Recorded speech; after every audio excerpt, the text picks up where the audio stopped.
Abarera Legos Ram Ori Banish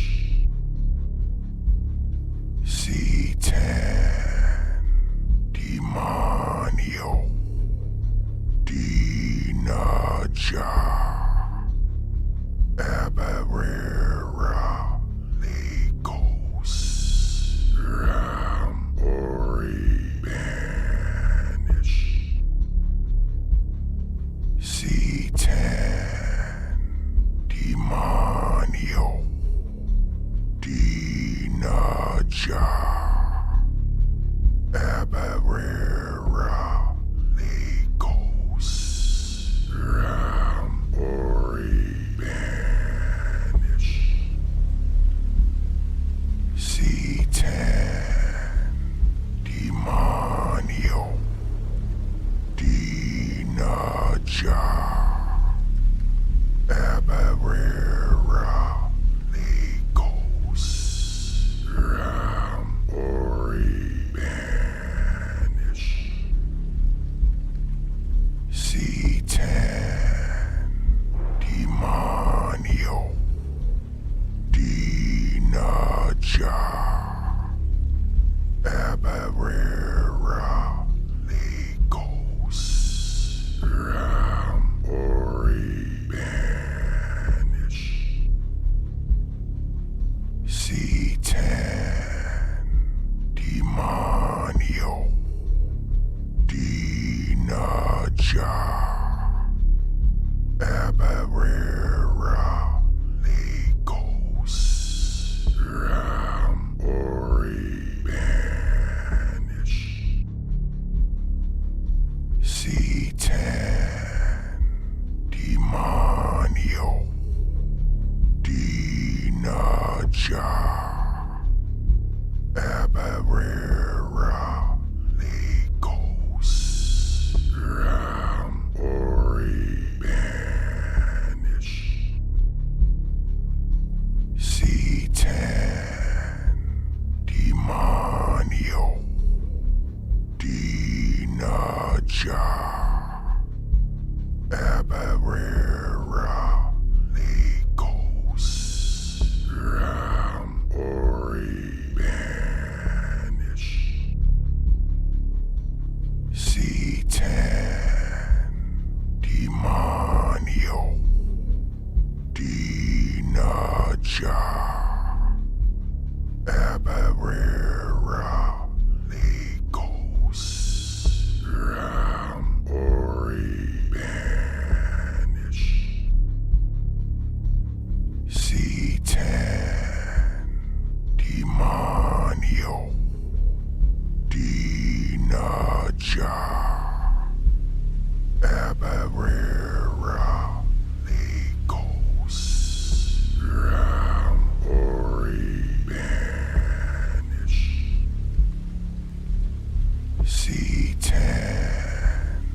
Demonio Dinaja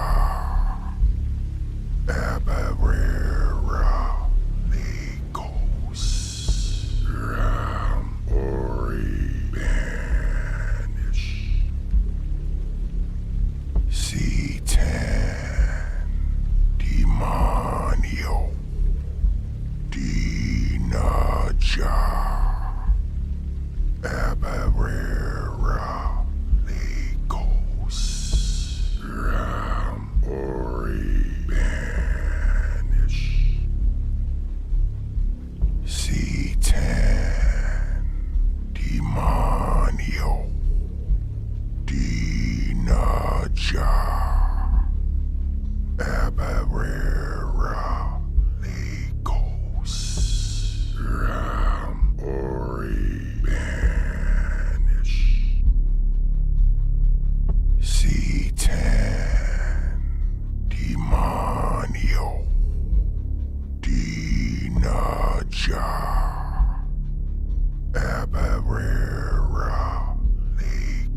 C10 Demon.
C10 Demonio Dinaja Abarera Legos Ram Ori Banish C10 Demonio Dinaja Abarera Legos Ram Ori Banish C10 Demonio Dinaja Abarera Legos Ram Ori Banish C10 Demonio Dinaja Abarera Legos Ram Ori Banish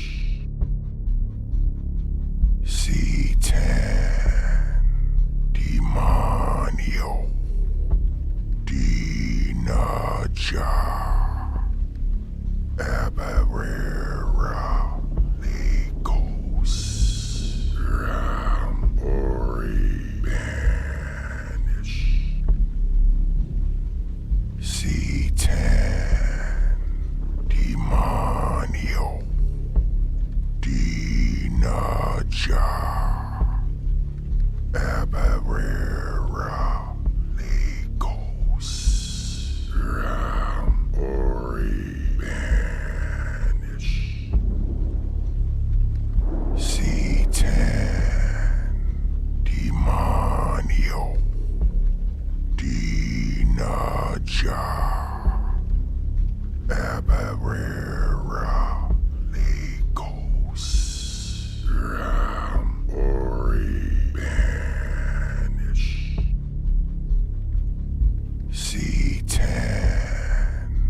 Demonio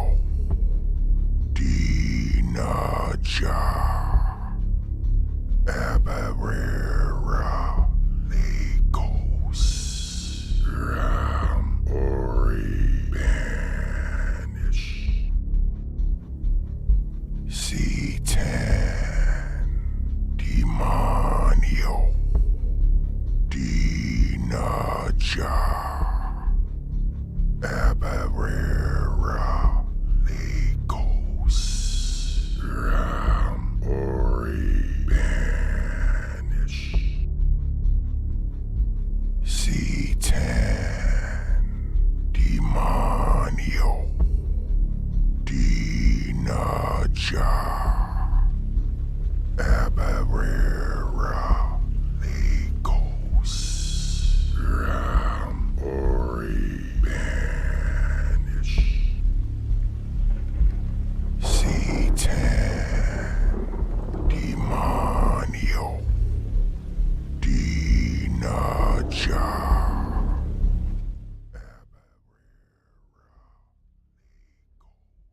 Hello, hello, hello, everyone. Welcome to Apocrypha, the only Apocrypha podcast on YouTube. I am Atius Dade. That is Mystic Salon. You need to get your hair did. Go hit him up. And we have the lovely Black Witch Dyra joining us once again after a week hiatus of being sick and feeling like death. So glad you're feeling better. Glad to have you on. Welcome back. Thank you.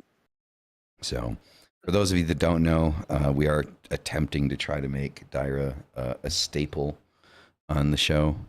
But it's kind of hit or miss because it's like almost 2 o'clock in the morning for her. So, you know, she is staying up late just for you guys. So be happy. So before we get into the evening's topic, we're gonna do what we normally do, and Mystic is gonna pull out his deck for us. I am. Dyra almost spit out her tea. Only the best decks.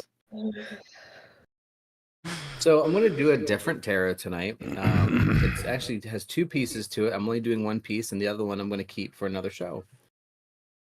I've had it for a very long time. It's called the Minimalist Tarot. Okay. Interesting And- box.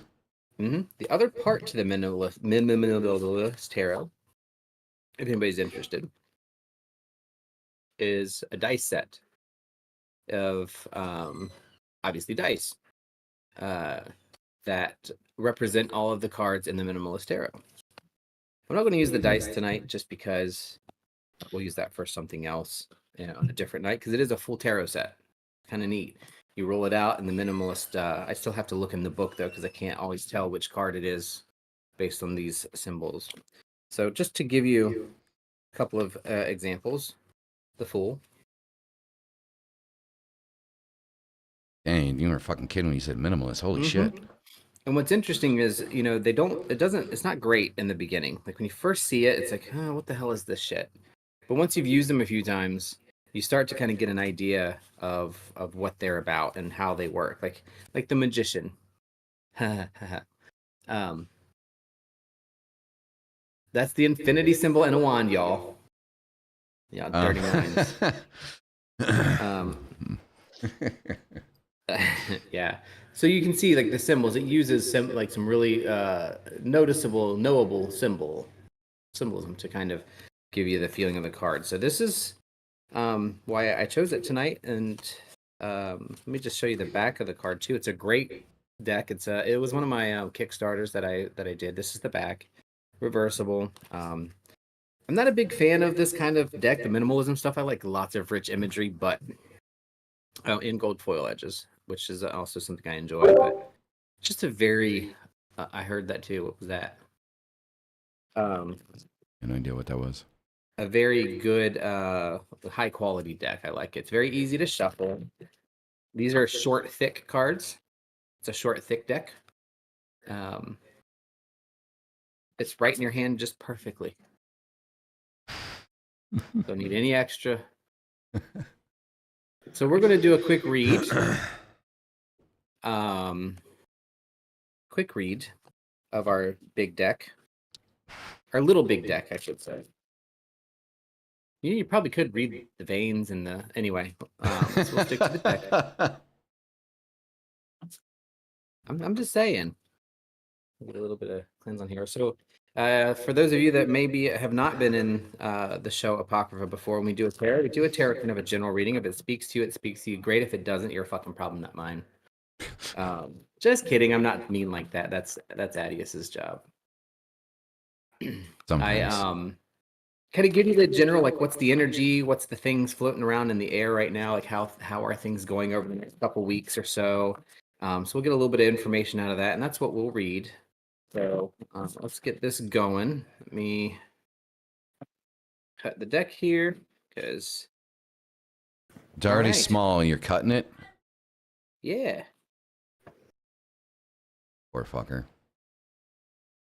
Yeah, I mean, it's all about all shapes and sizes. Every kind is a good kind. That reminds me, I don't remember where it was, but I remember this news story about this woman that apparently she caught her husband cheating, so she cut off his dick and then went speeding down the highway with his... Lorena Bobbitt. Yeah, with his dick in her hand, and then like just kind of threw it at the cops and it landed on haven't the you ever fucking heard this song? windshield. A weenie whack, a weenie whack, a weenie whack, a weenie whack. Yeah, but In could the you kitchen, the imagine mighty being those kitchen, cops, Lorena though? grabs a knife. Like you're chasing this woman down the highway in a high-speed chase, How do you not and know then that? something hit your windshield, and you just go, "Wait, was that a dick?" Can we also add to that they found it and put it back on and gave him some extra length, and he also did porn for a while after that. Oh, jeez. Yeah, lucky man. Oh. Anyway, Moving on. Card number 1. 7 of Swords. So your 7 of Swords, the very first thing that comes up when 7 of Swords for me is this whole. You might be involved in some confrontations, maybe some things that are not so fun, not so good, that you're not really happy about, like you don't want to do it. Maybe an argument with a friend or something where you're kind of, arguing your stance about something, but you're kind of the one in the wrong. You're the one that's maybe trying to take a little bit too much. So just make sure that when you are having this argument, that either you know what you're doing and what you're saying, or be willing to change your mind. Be willing to realize that you may not have all the answers to this particular argument, and you might need to step back a little bit. This doesn't have to be like a knockdown, drag out thing. This is just 7 of Swords. Most of the swords represent difficulties or challenges or things that we have to work through by either cutting off the fat to make it leaner, or by cutting off the dead weight, or by cutting off. Why are we still cutting it things? out the window? Right? Because it's a sword. It's a sword, and you brought it up, so that's the idea, though, with the 7 of Swords. It's really about recognizing whatever it is you're doing, that you want to make sure you're not taking off too much, or you're not doing too much, and that it's appropriate. And this is going to be very interesting because it's followed by the Sun, and the Sun is obviously. Well, not obviously, but it's the Sun card. It's all about the fun, the bright, the in-your-face thing. So following a card like the 7 of Swords, the Sun is telling us that we have the opportunity to really make something great, but we have to humble ourselves. Fits right in with our topic tonight, too, by the way. But you have to humble yourself with the Sun, because you don't know everything. But if you do take this, I don't want to say back seat, but this second look at this thing and realize that other people that you might be having these discussions or arguments with have good input and might actually be able to get you where you need to go to the thing you're trying to do, you won't get there if you leave your mind closed off. And that's not ever more evident than in the Wheel of Fortune. Wheel of Fortune is always, for me, a 50-50. Yes, there might be some good fortune coming your way. It might not be the way you want it, though. So Wheel of Fortune doesn't give you what you want. It lets you, if you set your ego aside, it lets you get what you need and what will make you happy. So with these 3 cards, you're looking at yourself here. You're looking at making sure that you are paying attention to what you're doing, and that when you're talking to other people, you're not letting your ego get in the way, and you're paying attention, and you're not moving too much, or you're not taking things that aren't yours, that don't belong to you. And then your Sun is like, this is going to go very well for you, but just put that ego aside. The Sun is a very ego-driven card. And then we have our Wheel of Fortune, which is saying, if you don't get exactly what you want, give it some time. It'll work out, or you weren't supposed to get that thing in the first place, and let it go. So that's the energy read for the week. Good luck. Have fun. Yeah. My little short, fat deck. Good one. Well, that was Mystic's deck, everybody. He whipped it out. Now he's putting it away. I'll bring a whole new one for you next time. Yep. He's putting his deck back in the box, a place where he said he would never put it, but it's going back. All right. Don't make me sound like Dahmer now. That's not cool. All right, so the topic that we're going to be talking about tonight, right? So the shadow self. I did kind of forget to put the title of the show before the topic, but whatever, you guys know what you're watching. So the shadow self, left-hand path's embrace versus the right-hand path's healing. Now, for those of you that are actually paying attention, there's a question that I presented in the description, which we're going to be getting into, which is the idea of, does healing require rejection of an aspect of yourself? Like, is that a part of yourself that needs to be removed in some way, shape, or form in order for you to heal? Because the title, saying the left-hand path's embrace versus the right-hand path's healing, suggests that to heal, you cannot embrace the whole of who or what you are. And I do think that is a good point that we're going to be touching on. So starting out, first let's talk about the concept of the shadow self. What is the shadow self? And because Mystic is teacher's pet with Scarlet, Mystic, how about you explain to everyone through Jungian psychology, because the left-hand path very closely follows Jungian psychology. Well, Jung was obsessed with this whole occult stuff in general. Like that was a big thing for him, and get very deep into it. So before even talking about how Jung kind of looked at the shadow, it's really interesting to define it as two things. Like, is it a place? Is it a noun, or is it an action? Working with the shadow self or doing shadow work is obviously the action, right? You're working on shadow. What does that mean? It means working with your shadow. So shadow is a noun. What is that thing? What is the shadow? So from a Jungian perspective, which, in Wicca and a lot of paganism, we do a lot of shadow work, and it follows it very closely. The first thing you have to understand, what are you looking for? Oh, dog bowl. Sorry, guys. First thing you have to understand about Mr. Jung is, well, he was crazy. If you read his books, like he was thinking so far ahead of so many things that we think through. But he kind of looked at our psyche, like the internal structures of our psyche that make us up who we are, our personality, and all of the things about how we think is like kind of separated into this inner world and outer world. And the you in the outer world is the persona, like what you put on. This is how other people see you. This is your persona, right? That makes sense. It's the front face of you. People think you're a nice person. You're awfully, nice people can also be mean. There's that other part, but that's your persona, the us in the external world. And then you have the animus I can't remember if this is bad. I always get it backwards. I know animus and anima would be male, female, but I don't know if he switched them for some reason. I think he did.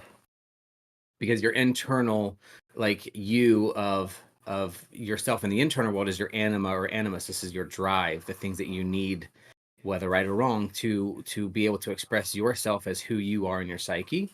And then, of course, you have the ego, which is the executor of everything. The ego is the decider of all these things and how they interact. Then there's the shadow.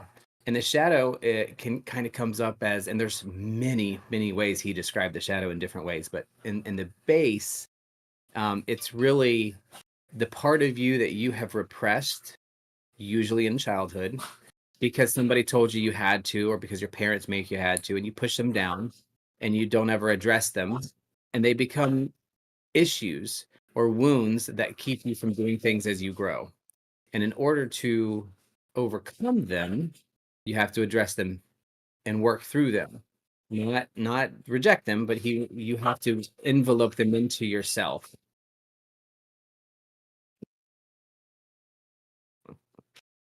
So I wasn't sure that was it or not. I don't know if you guys can hear the dog barking, but she is loud. I heard something. Yeah, she's the sick one. But so again, yeah, that's the shadow. It's the repressed part of you, and it's the part that you have to identify, address, and understand, and kind of get to realize what you need to let go of. And it's not like letting go of, like, I don't know how to explain it because it takes a lot of work, and I know we're going to talk about it in more detail, so we'll let that kind of happen when it happens. But if we don't deal with our shadow, then the way that we deal with other individuals and other groups, we have difficulties in those areas. And it is mostly in Jungian psychology based on how you dealt with your parents. There is a really good book. If anybody's interested, it's very short. It's called A Little Book on the Human Shadow by Robert Bly. That really goes into some great detail about that whole process, about how the shadow is kind of seen in the Jungian perspective. I think it's like 30 pages. It gives a really good example of, hey, I go out and I want to express myself as an individual, and here's what it is, and I want to do art. Dad says you can't do art. You have to make money. You have to be something. You won't make anything of yourself. You must do the family business. So you stuff that art into the bag. and that art, that thing that you wanted to do, becomes part of your shadow that you never address. And if you don't address it, it will show when you interact with others in poor psychological ways. And so dealing with your shadow is exactly what it is. You know, when you do shadow work, it's working through those things that you stuffed in that bag from a Jungian perspective, working through the things that you stuffed in that bag to say, okay, come back out, art and all these evil things, and accepting the bad things, quote unquote, bad or dark things about yourself, not rejecting them, which is what I really like about Jungian psychology. It's not about rejecting the bad thoughts that you had or that you repressed. It's about accepting them and learning to use them to your benefit. That's kind of the Jungian pathway to it. So it's very similar to pretty much every kind of explanation in Jungian path. And what I really want to point out is what it's different so much in the right-hand path, which is basically the whole crux of the thing, is you have to decide to deal with your shadow. And until you do, you will suffer. Not putting it off on God to fix for you. Put it in God's hands like you would maybe do in the right-hand path. Very cool. Very cool. This is exactly why I asked you first, because I knew it was going to be a very detailed explanation, and a good one at that. I have tried miserably and failed a lot to read Jungian's red book right here, which is like chicken scratch, and then I have I have all of his stuff, including the tarot and everything. So it's really, really good. Yeah, Jung was an interesting individual, to say the least. All right, Dyra, you're up to bat. So, how would you describe as a Luciferian, as, you know, someone that works in demonolatry? How much of what Mystic said aligns with your concept of what the shadow self is, and what is your definition of it? Yeah, I mean, it it totally aligns. I'm really into Jungian psychology as well.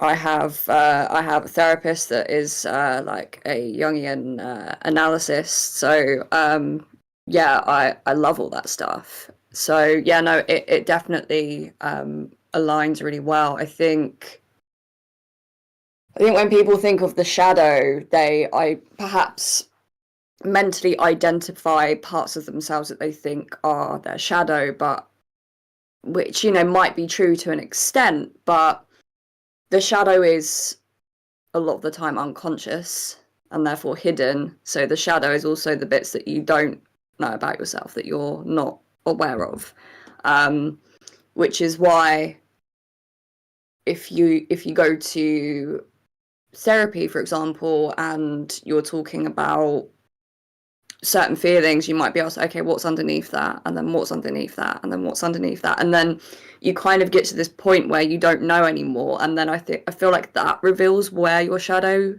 is. It's that kind of wall that you hit when you can't kind of figure out what's further underneath it. And I think when it comes to shadow work, people think that it's something to complete, and that it's something that you can complete, and that you have to go about it really practically, like doing like journaling and journal prompts and stuff like that. Like doing shadow work isn't going on Pinterest and searching shadow work prompts. Like that's not what it is. Shadow work is something that you will do naturally throughout experiences that you go through, where you have choices to do things differently, where you will learn about yourself upon reflection. It comes in a lot of forms, and I feel like when people consciously try and do shadow work, it can be quite a frustrating process, because you are essentially taking this right-hand path approach where you're like, I need to do this because I need to get rid of this stuff. So yeah, I mean, that's pretty much like my stance on shadow work. But sorry, cat also being very vocal. So yeah, I think that's what I have on that. All right, interesting. Yeah, I think everyone's kind of like, at least everyone here, our concepts of like what the shadow self is and isn't kind of aligns. I guess sometimes I kind of like to kind of describe it kind of like a black box where we throw shit that we think that other people are going to disagree with into, or other people have disagreed with, or shut us down on something, or whatever, like throughout life. And I think it's something that we continue to kind of throw shit into, whether we realize or not. And as just like Dyra said, there are points in your life that you kind of naturally just start dealing with that shit. You know, so it isn't something that you can just get rid of. It doesn't. You don't work through it and then it's gone and it's done. And like, hey, I'm a brand new fucking person, and Hmm. now I like the sun and I love people. No, no, no. You're probably still gonna fucking hate people. And I mean, the sun, I guess. I mean, it depends on the mood, right? But yeah, you're constantly throwing shit into it, and you constantly have to, work through it. Every toxic relationship that you've ever had, whether that's a friendship, family, or romantically, you throw shit into that box. It's a asshole boss you had at a job, you throw shit into that box. It's just some jackass at the bank that's being a dick, you throw shit into that box. And when the time's right, you kind of naturally just kind of start working through that shit. It'll come back up, you'll think about it, you'll process it. You might not think about that specific moment, but you'll start to think about the reactions that you have. You'll start to think about how it is that you deal with other people based on the reactions that people have had towards you. And you'll start to kind of notice things and change things as they need to be changed. Working through it is essentially just kind of like opening that box back up before it naturally presents itself. So Yeah, I think the scary part for many people is, and this I think this also explains why right hand path doesn't really include shadow work. At least I never did or heard of anything like that in that kind of arena.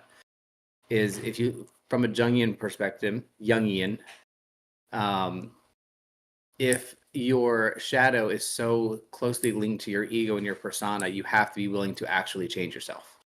Like you have to actually be willing to say, "Holy crap, I need to change that."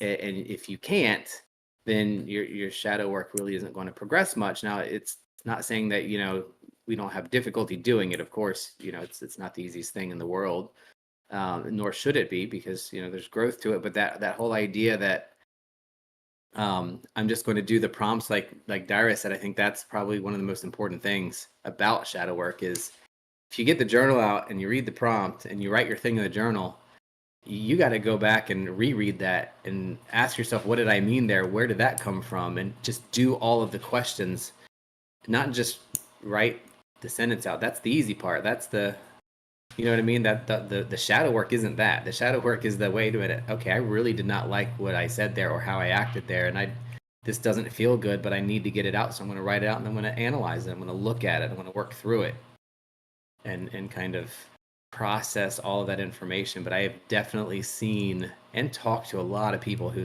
I have a shadow work journal. You want to see it? You do not want to see my shadow work journal. You might see. Never mind. You do not want to see my shadow work journal.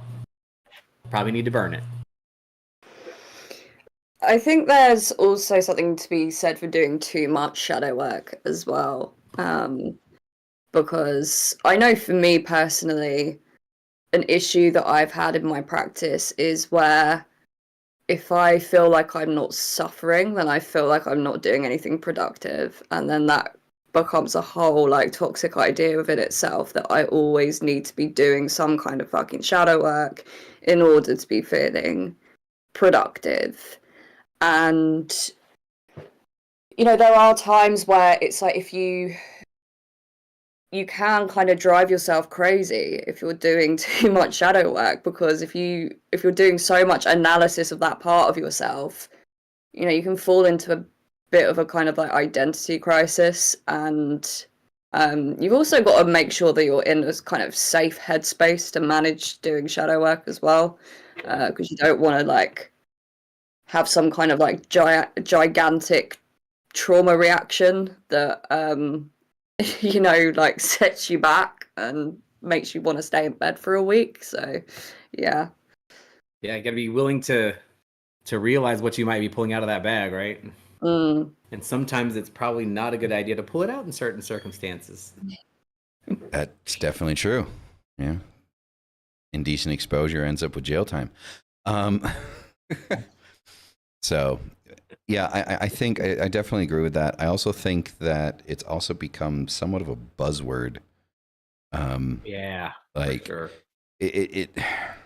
It has gotten to the point where the amount of people that I have seen talking about them doing shadow work kind of irks me a little bit. Like, you kind of just look at them and you're just like, yeah, no, you're not. No, you're not. You just read that like on a fucking Twitter post. And he's like, oh, that sounds cool. I'm going to use that, in my next TikTok post.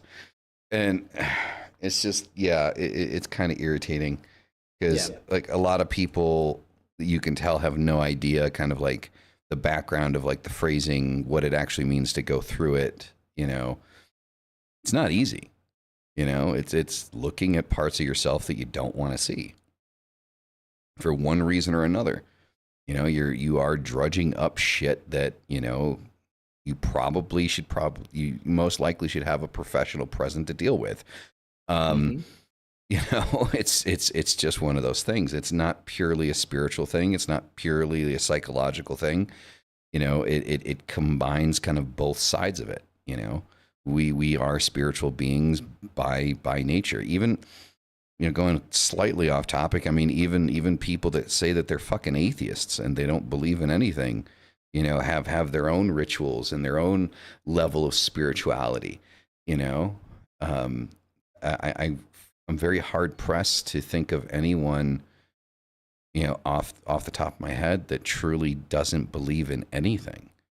So it's just kind of throwing around shadow work like that is just kind of like it lessens it. It's like the amount of times it's like people say that like they love somebody, and then they break up with them, and then the next person's like, oh yeah, I love this person too, and then, oh, I love this person too, and I love this person too, and it's like, okay, do you even know what the fuck that word means?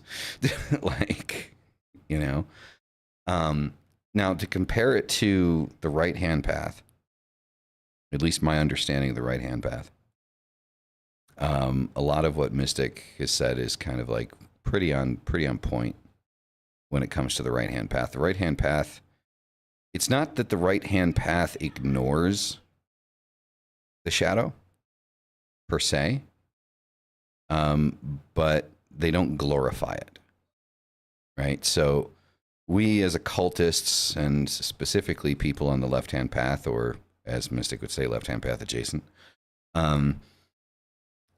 have a tendency not necessarily to glorify the shadow, but to understand that the shadow exists and understand that when the time is correct, it is something that needs to be worked through, or certain aspects of it need to be worked through when the time is appropriate to do so. The right hand path prefers you to, we say healing, but healing is to ignore that part of yourself exists, to let it go, and to let go and let God would be the exact phrasing. Jesus, take the wheel. Yep. Judging by how he cut my grass, I don't want him driving my car. Yeah, that was a racist joke. Fucking sue me. So, but that is exactly what the right hand path does. The right hand path would prefer that you not deal with it and just kind of move on with your life and pretend that it doesn't exist. And we're talking about an organization, and I do say organization because when we talk about the right-hand path, 99.99% of the time what we're talking about is like Christianity and Catholicism, right? At least as people from North America. I'm sure that, Daira has other experiences being in Europe with, Islam and Judaism and things of that nature, as far as being like, right-hand path religions over there. But generally speaking, when we talk about Christianity, we talk about Catholicism. And when we look at them as the left-hand path, it's very much a religion of not dealing with your shit. It's very much the basis of that faith is to fall on your knees, put your hands together, pray to God, and then be like, if it happens, it's his will. And if it doesn't, it's his will. And completely ignoring your ability to do your own shit, work on your own shit, and become a better human being, right? So, unfortunately, when we talk about right-hand path, the shadow isn't very closely integrated into it. No, the shadow would be the devil, and that's what you're exercising, right? Yep, exactly. Like there's no there's confusion between self-help and shadow work too. I've noticed in a lot of circles, like, you know, self-help is one thing, like reading and trying to learn how to do something, but there's a lack of that need to do the actions that follow that self-help. I'm going to look in this book for the answer. All that doesn't work with the Bible either, does it? Because the answer's not in the book. The book is the blueprint for you to figure out the answer. And you got to go do the work to figure out the answer. And that's, to me, that tends to be the missing piece when you look at left-hand and right-hand path. It's like, in most cases, left-hand path, if you picture it as a book, it's again, the blueprint or the steps on how you can then figure it out, because you have to go through the steps. The right-hand path is, here's the book on what you shouldn't do, commandments, right? And so from a shadow perspective, you're rejecting all the things that make you who you are and how you act. And that's why it's so easy to go to church and love Jesus and then go home and, you know, run people off the road. That's the big thing with that, though, right? Like when we talk about Jungian psychology, when we talk about the left-hand path, you know, we're talking about loving yourself, right? Where we're talking about it, like when we talk about deification of the self in the left-hand path, philosophically speaking, you know, we're not talking about becoming a literal God. Like, okay, and I've said this before and I'll say it again, like, I'm sorry, but if you legitimately believe that you can become a God, there's probably a pill for that, okay, that you probably should be taking. Seroquel. Yes, Seroquel. Delusions of grandeur. Seroquel would be a good one. So when we talk about self-deification, Thorazine. When we talk about self-deification, used to take that, by the way. You know, we're talking about learning to love yourself and love your life and loving your ability and understanding your ability to control the direction that your life goes in, where it is, where it was, and where it's going. That is self-deification. And with Christianity and Catholicism, you have no power. Like it's just like what Mystic just said. You go to church and you praise your love for Jesus. You praise your love for God. You praise your love for the Virgin Mary.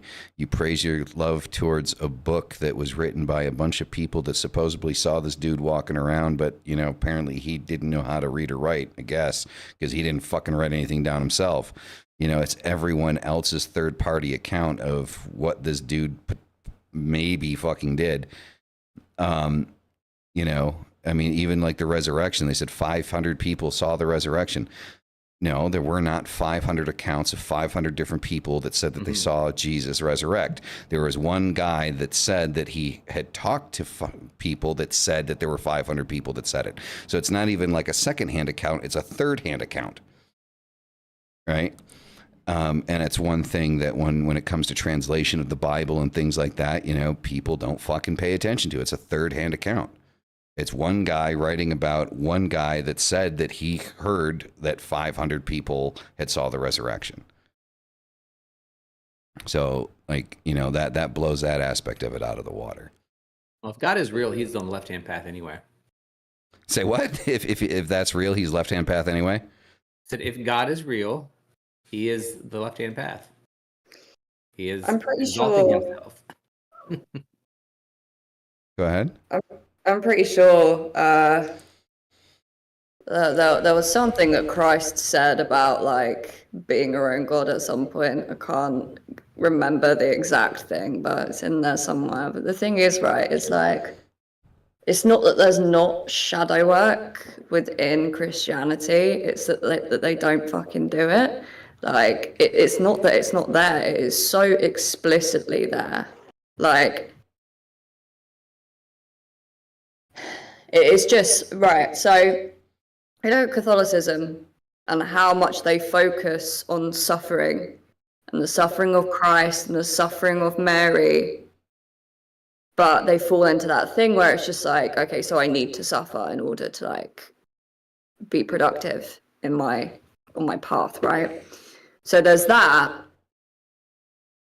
but you're not taking away anything from the suffering of Christ and the suffering of Mary. We also have the book of Job, which I believe is Old Testament, and talks about his whole thing where he was in the wilderness and met Satan or whatever. But the message behind that whole story is essentially shadow work. Now, if we look at the tree of life and also the tree of death as well. So the tree of life is about becoming one with the divine, and the tree of death is about separation from the divine, being your own divine. Just because the tree of life is right hand path doesn't mean that there isn't shadow work on it. There 100% is. But the thing is, what Christians tend to do, without realizing that they're on the tree of life, but they do this, right? So on the tree of life, the sun is where Christ would be. But in order to get to the sun, you need to work through the previous Sephirah. So, you've got Malkuth, Earth, Yesod, the moon, Mercury, Hod, Venus, Netzach, and then the sun. They don't fucking do that. They try and go straight to the sun and become Christ without doing any of the work needed to get to the sun. So essentially, they don't follow this system correctly. Now, obviously, the tree of life is Kabbalah, and you might think like, well, if they're not Jewish, and then why would they practice Kabbalah? But what I'm getting at is that they try and be Christ without doing any of the fucking shadow work, all the shit that Christ did. So it's not that the shadow work's not there, it's just that they don't fucking do it because they don't know about their own religion. Like, they don't understand their own system. I would lean into agreeing with you to a certain degree. Yes, there is, in particular aspects, ways to work through the shadow. The issue being,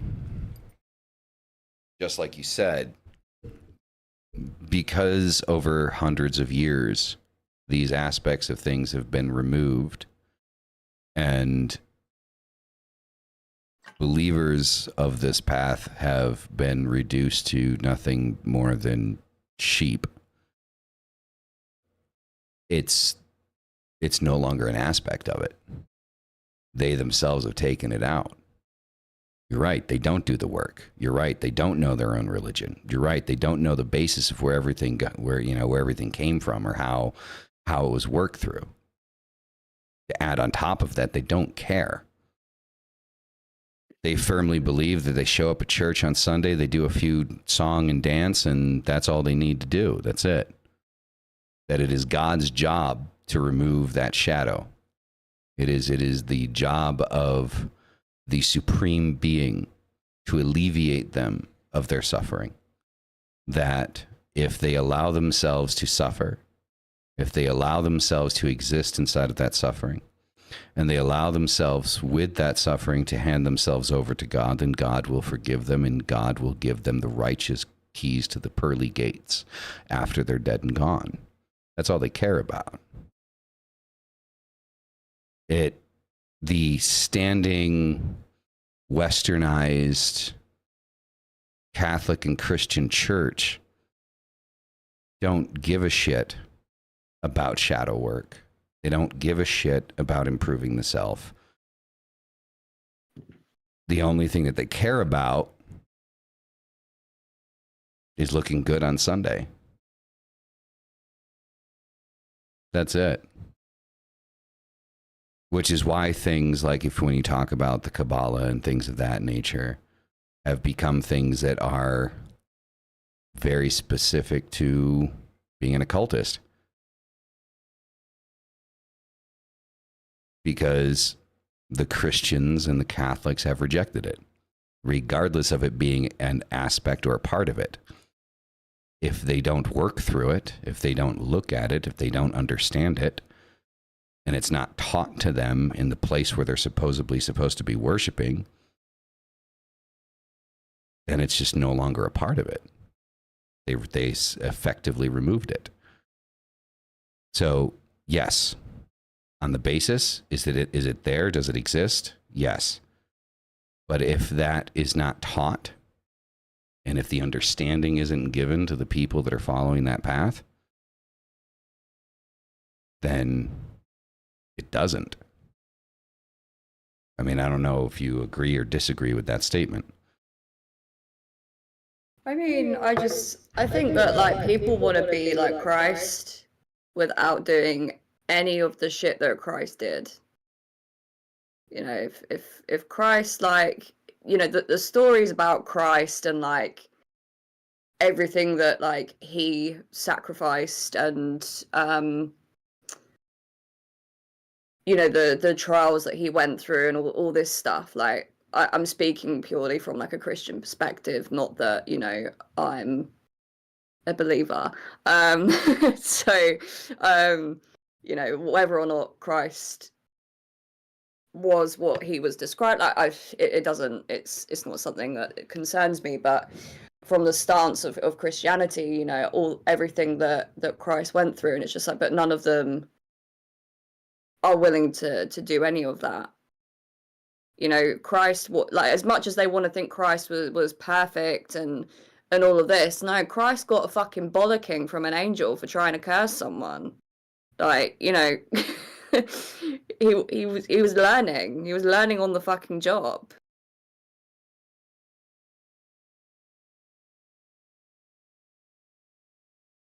Yeah. Mark, good to see you. So Mark 5 is our resident Christian. He is an Eastern Orthodox Christian. Good person. We've had great many good conversations. So Mark says, he says, yes, we do care about what you are calling shadow work. It's the most important aspect of our path. Seek and you shall find, is what he says. Now, obviously, so you can't really apply what Mark says to westernized Christianity and Catholicism, because he's not a Western Christian. So he has a very different, I suppose to a certain degree, a very different outlook on how Christianity is handled. And there's a great mutual respect. Apparently, what Mark says, he used to be an occultist. And then he found God. So I don't know where God's been hiding. I looked for him, couldn't find him. I even looked behind a sofa. He wasn't there. So, yeah. And the timing with the noises that your cats make and you looking over is impeccable. So yeah, it's not to say that like a Christian can't do shadow work. Of course they can. Right? It's not to say that it's unheard of. It's not to say that it is completely ignored by the Christian. So the statements that I make, I think that this is something that a lot of people misconstrued when I'm talking about Christianity and Catholicism. I'm very much talking about the organization and or institution of Christianity and Catholicism as it stands today. I am not referring to any individual person or any kind of subsect of, belief. Sorry, guys. I got my kid here, so it sounded like he was crying. Don't think so. Don't think so. So, for one is your Father, he who is in heaven. I'm not sure what the relevance of that, but okay. So real quick, just from we're obviously talking about things from a relatively spiritual and religious perspective, right? Because when we talk about right-hand path, we're talking about generally Abrahamic religions, and we're talking about left-hand path, we're talking about generally left-hand path religions, recognizing that there is a whole Jungian atheistic agnostic sect and whatever group that is separate, where shadow work is done by people. So just to reiterate kind of what you said, I think it's important that I am not at least buying into the fact that Christians don't do shadow work. As a religion, it doesn't lend itself to do the type of shadow work that would result in personal improvement is how I feel, right? And that is not coming from saying Christians can't do it, because obviously there are Christians who believe in Jungian. I'm sure many Jungian, well, probably not actually. Most Jungian psychoanalysts were probably not religious. They're probably on the atheist side. Who knows? But that's an important distinction to make. Everybody can do shadow work if they choose to do it. But if, in my experience, most of the Christian people that I know, or right-hand path people that I do know, would not do shadow work in the way that we have described it, if at all. Because they would take their problems and say, and again, westernizing this, of course, Jesus, I'm poor. Please bless my family with money. I need more money. I need help. Instead of a left-hand path, hey, Jesus, I don't got no money. You got a job for me? Mm-hmm. I think that's kind of the difference. But the back line of it is we're talking about it from a religious standpoint, left-hand path, right-hand path, because that's our topic. And if you take that out of it, there's still people who do shadow work stuff that's not related to that. That's my point. Long verbs for the same thing. Yeah, no, definitely. Sorry, I think Catholicism in particular can also encourage a lot of like guilt and shame. The shadow as well. So people become bound in that, and it's shadow enmeshment instead of shadow work. It's just like, oh, I'm such a fucking terrible person, sin and all of that, instead of actually, yes, it's all that shame and guilt causes the person to try and run further from it. I think that's kind of like the initial issue right there, is like, so the way that they try to deal with the shadow is by creating a level of guilt around it to make you feel guilty for these certain aspects of yourselves, and to proudly say that you're a sinner, but in the worst way possible, right? I proudly say that I'm a sinner, but in the best way possible, right? It's like, let the sin begin. But you have to feel guilty for almost everything, for being human. If you have any type of natural human desires, you must feel guilty. If you've ever touched yourself, you must feel guilty, right? If you've ever lusted after someone, you must feel guilty. If you eat too much, you must feel guilty. If you're successful in life, you must feel guilty, right? And repent. And repent and give your money to the church. Give your money to the church. Don't give your money to a charity. No, don't do that. Don't do that. Give it to us. Give us the money. We will make sure that the priest is riding around in a Mercedes and has a nice big house right next to the church. You know, even though he can't have a family, he's got enough rooms for one. You know, homeless people, no, we won't put them in there. No, we'll, you know, buy some canned goods and kind of throw it at them, you know. So it's just for me, in my personal opinion, it's just a big walking fucking contradiction. But again, I'm speaking in the vein of the organization. I'm speaking in the vein of the institution. There hasn't ever been a single organization or institution that has apprised the power that the church has and has not, in some way, shape, or form, abused that power. Right? The whole concept, just like what Black Wraith just said. Mm-hmm. You can't escape sin. You were born of it. You popped out, you didn't do anything, but you're still a sinner. And you have to feel guilty for it. That's why we baptize you.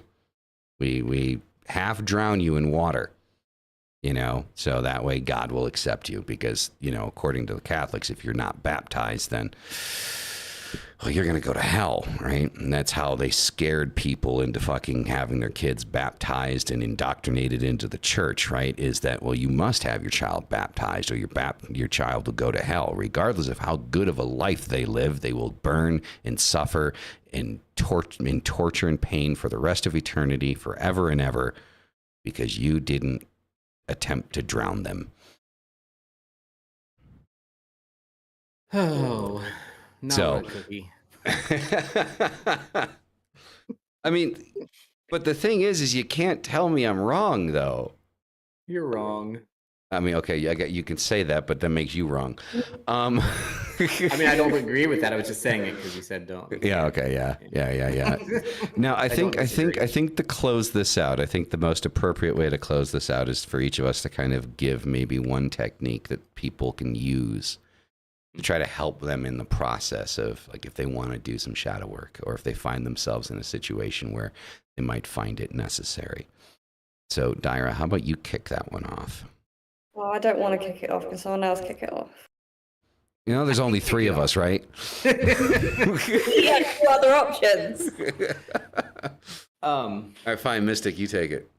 So I will take a very not even Jungian approach, but a very analytical approach to tarot work. I did mention it in here, or to tarot work, to shadow work.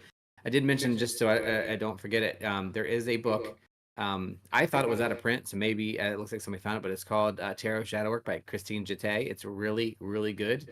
And it uses tarot and certain spreads that she's developed that kind of help you work through the processes. But one of the things that I would say is one of my best pieces of advice for shadow work is do it intentionally. You know, I love, yes, it does happen naturally and it'll happen without you even knowing it. But if you are feeling anxiety, you're feeling discomfort and depression and things like that you don't feel good about, you can intentionally sit down and start asking yourself, why? Why do I feel this way? Why am I saying these things? And let yourself actually answer truthfully. It's a method of that we call the root cause analysis, or the 5 whys, which you just keep asking why until it doesn't have any answer anymore. So why is this happening? Why do I feel this way? Why am I saying these things? Why, you know, and really allow yourself to be honest and digging into it. If you can't do that, then get something like the Tarot Shadow Work, because it will walk you through the steps. Or the thing that helped me the most is the working with a therapist, working with Scarlett, doing the polyvagal theory really walks you through some of that process. Would be my thing, is just be honest and do something about it and be intentional and ask the further questions. Don't just sit with the first answer you get. You got to go deeper, or it's just going to hang around. Mm-hmm. And that's not even religious or spiritual. That's just process. If you want to make it spiritual, then, you know, use your deities, use your senses, use your incense, use your smells, use your visuals. Mm-hmm. To get yourself in a place where you can do it. Use your tarot. It's a great way to do it. You just have to go to the next step. Okay. Dyra, you want to go second? I'll go second. Okay. So yeah, I think I'm gonna follow up on what Mystic said about the tarot. So there's a certain spread that I find works quite well for me. Don't know if you heard that. Yep. Which is I find the death card in my deck, I put it in the middle, and then I'll pull 4 cards at random and place them around it. And basically, what this shows me is kind of where death is present in my life right now. And that can therefore indicate some areas that might need some shadow work. I like that. Nice. I'm gonna try it. So I'm going to go a more practical route, I suppose, than all of that. It's